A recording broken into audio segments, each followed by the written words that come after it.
La politique en temps réel sans montage. Vous voulez savoir ce qui a vraiment été dit? Abonnez-vous maintenant.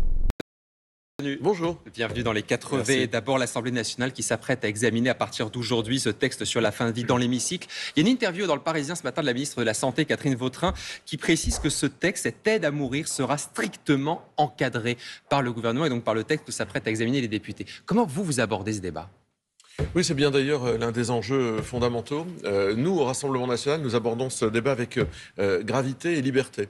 Gravité parce qu'il s'agit évidemment de sujets sérieux qui font appel à la conscience de chacun. Et c'est pour cela que nous avons une liberté de vote sur le texte qui vient, que nous allons nous déterminer justement en fonction d'une capacité à limiter un certain nombre de dérives, notamment poussées par une extrême gauche qui en veut toujours plus. Et vous, quand vous voyez le texte pour l'instant proposé par le gouvernement, comment vous allez vous positionner personnellement ? Alors moi, à titre personnel, j'ai envie de voter un texte.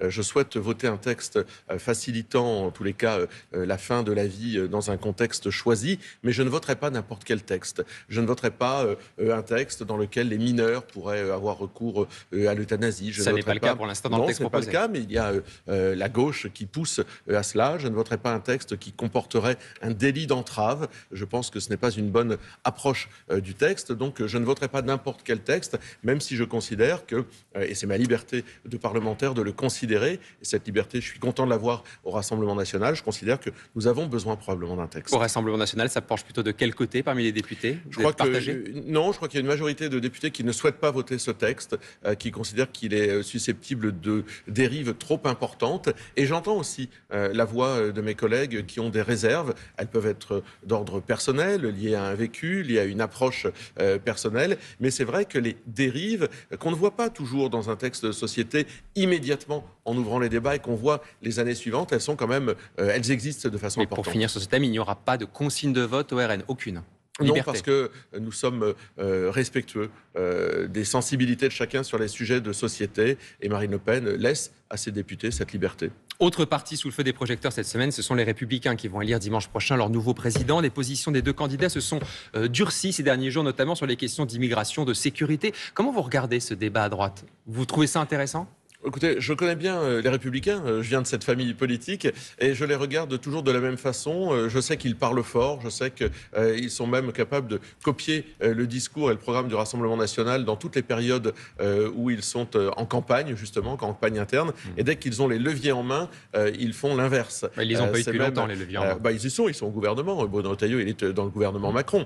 Donc, et on voit bien d'ailleurs qu'il a du mal à avoir des vrais résultats. Donc je regarde ça en les rassurant, enfin, les Français n'ont pas envie de les revoir au pouvoir, qu'ils ne se fassent aucune illusion. Ils ont concouru à abîmer le pays, on n'a pas du tout envie de les revoir au pouvoir. Mais regardez Laurent Wauquiez, par exemple, qui dit hier, effectivement, dans une interview au Parisien, qu'il n'y a pas de différence substantielle sur les questions de sécurité et d'immigration entre lui et le Rassemblement national, contrairement au sujet économique, dit-il. Vous dites quand même, on a beaucoup de points communs. Non, on a une grande différence, c'est le courage et l'absence de renvoi d'ascenseur.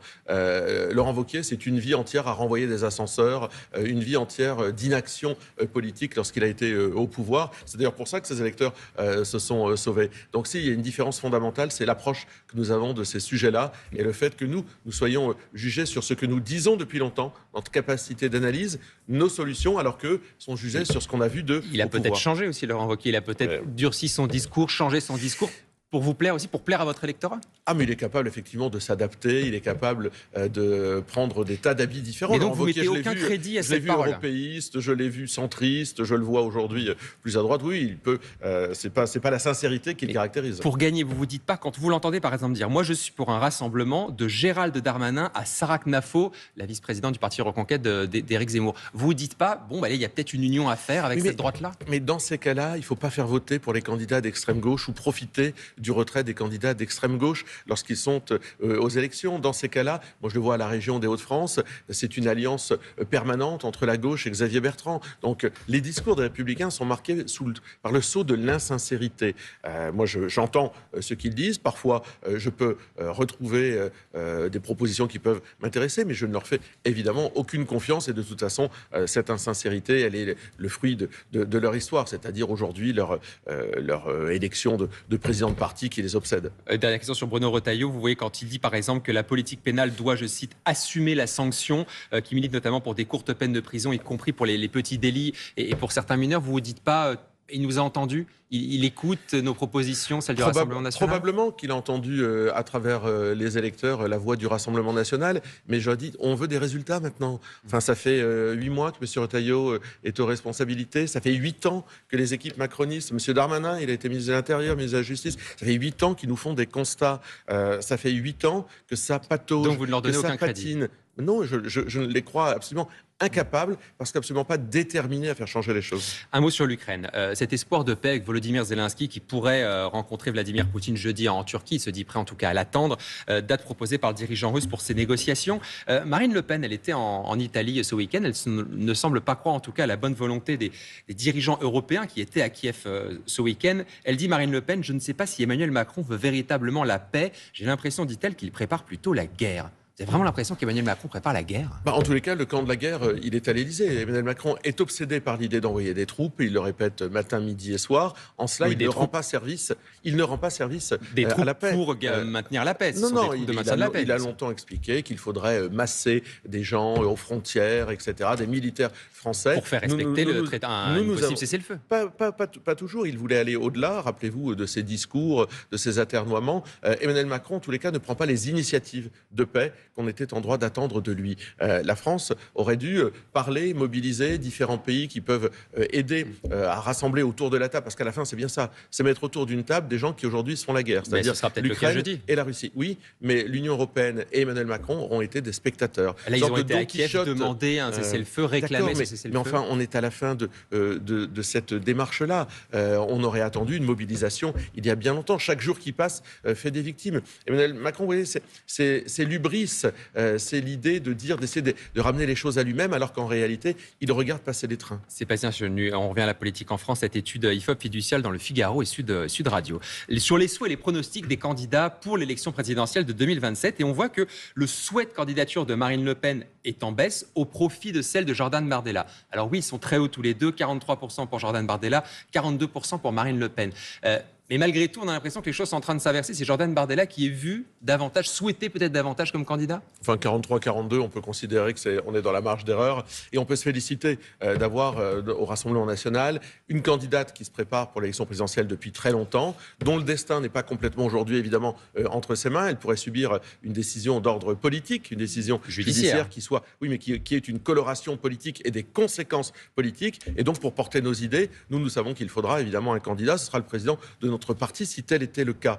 Ils sont très hauts, ça veut dire que nos idées sont très hautes. Ça veut dire que les Français aspirent au changement. C'est ça que je retiens 1 an et demi avant la prochaine élection présidentielle. Ce procès en appel qui se terminera au mieux d'ici 1 an, c'est quoi ? C'est une épée de Damoclès qui va continuer comme ça, de vous handicaper, de vous pourrir la vie, pardon pour le mot, pendant des mois ? Oui, bien sûr. Bien sûr que c'est une épée de Damoclès, bien sûr que c'est un handicap, bien sûr que c'est une guerre qu'on nous mène, ce harcèlement judiciaire doublé d'un harcèlement financier, en plus du harcèlement politique que nous combattons depuis des années. Mais nous sommes des combattants, nous mettons l'intérêt supérieur de la France au-dessus de tout, ce que ne font pas visiblement nos adversaires englués dans leurs histoires. Quand j'entends le Premier ministre qui ne sait pas comment parler des rodéos urbains, qui parle de malédiction, eh bien nous avons des solutions face à ce qui n'est pas une malédiction. Sébastien Chenu, le président de la République, sera demain soir à la télévision pour faire des propositions, peut-être sur la question du référendum qu'il évoque déjà depuis ses vœux en décembre dernier. C'est un mot qui est très régulièrement employé par Marine Le Pen, celui de référendum.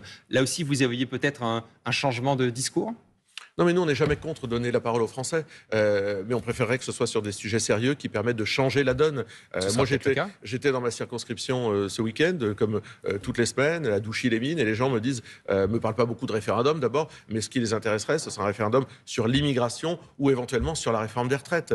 Si c'est pour faire un référendum sur les écrans, l'utilisation des écrans ou l'organisation peut-être des collectivités locales, je ne suis pas persuadé que ce soit le centre d'intérêt des Français qui se lèvent le matin, qui cherchent à savoir si leur pouvoir d'achat va pas être entamé par les décisions du gouvernement, qui cherchent à se préserver de l'insécurité, comme on l'a vu encore avec ce pompier qui est entre la vie et la mort. Je pense qu'il faut prendre les Français au sérieux et un référendum, pourquoi pas, des référendums, pourquoi pas, mais sur des sujets qui changent la vie. Savoir comment on organise la France, il faut regarder les départements, les régions, les communes, ça, c'est peut-être une question aussi intéressantes qui peuvent en tout cas solliciter l'intérêt des Français. Intéressantes certainement, mais probablement de seconde zone par rapport à l'immigration ou par rapport à la réforme des retraites. Un mot d'ArcelorMittal, les salariés qui sont en grève demain, ça vous concerne directement puisque c'est en partie dans votre région Dunkerque. Le site est menacé de 295 suppressions de postes. Vous soutenez les demandes des salariés? Est-ce qu'il faudrait aller jusqu'à nationaliser l'entreprise? Mais on n'en est pas encore là. Je veux dire, pourquoi pas? Nous, on ne ferme jamais une porte si on peut soutenir une filière qui est nécessaire. Moi, j'ai rencontré le président d'ArcelorMittal. Pour les salariés de Dunkerque, pour les salariés de Denain, il faut investir structurellement, notamment sur la décarbonation. Il faut retraiter les sites de façon à ramener un avenir sur ces sites et à ramener de l'emploi, assurer évidemment que les salariés aujourd'hui ne resteront pas le bec dans l'eau, mais fondamentalement, c'est la filière en elle-même qu'il faut soutenir. Mais nationaliser, comme le demandent les syndicats notamment, c'est pas la bonne solution. Mais en tous les cas, c'est pas la solution, c'est pas la première des solutions. Il y a d'autres voies avant. ArcelorMittal, c'est un groupe européen, international. Donc, regardons ce que nous pouvons faire. D'abord, premièrement ici pour le maintien de l'emploi, l'ouverture d'un nouveau four électrique à Dunkerque. C'est ce que j'ai demandé au président d'ArcelorMittal. Dernière question, Sébastien Chenu. Je ne sais pas si vous aimez le fromage, le comté. Il y a un militant écologiste de la région de Montbéliard qui voudrait interdire le comté parce que, dit-il, les déjections des vaches montbéliardes, dont le lait est exclusivement destiné à confectionner ce fromage, pollueraient les sols et les cours d'eau de la région. Faut interdire le comté? Non, mais c'est des dingues. Donc je pense que voilà, on a compris, les écolos sont des dingues, ils veulent punir, interdire, c'est l'inverse de la liberté. Il aura d'ailleurs sur le dos la députée RN Géraldine Grangier, qui est députée du coin, je lui souhaite bon courage. Les écologistes, c'est votre tête de turc, vous les épargnez jamais. Non mais je viens de vous le dire, je pense que c'est totalement ahurissant. Interdire, bannir, emmerder les Français du matin au soir. Il y a d'autres priorités pour le pays. Merci Sébastien Chenu pour votre venue dans les 4V. Bonne journée. Peut être transparente, mais seulement avec l'aide de ceux qui y croient. Ce projet est une initiative citoyenne qui apporte les discours politiques non modifiés directement à vous. Si vous pensez que cela compte, soutenez-nous. Partagez nos vidéos, abonnez-vous et aidez-nous à grandir. Nous croyons que chaque voix compte et que chaque erreur peut être corrigée. Si vous remarquez un problème, faites-le nous savoir. Ensemble, nous pouvons rendre la politique plus claire et plus juste. Le changement commence avec chacun de nous. Êtes-vous avec nous ?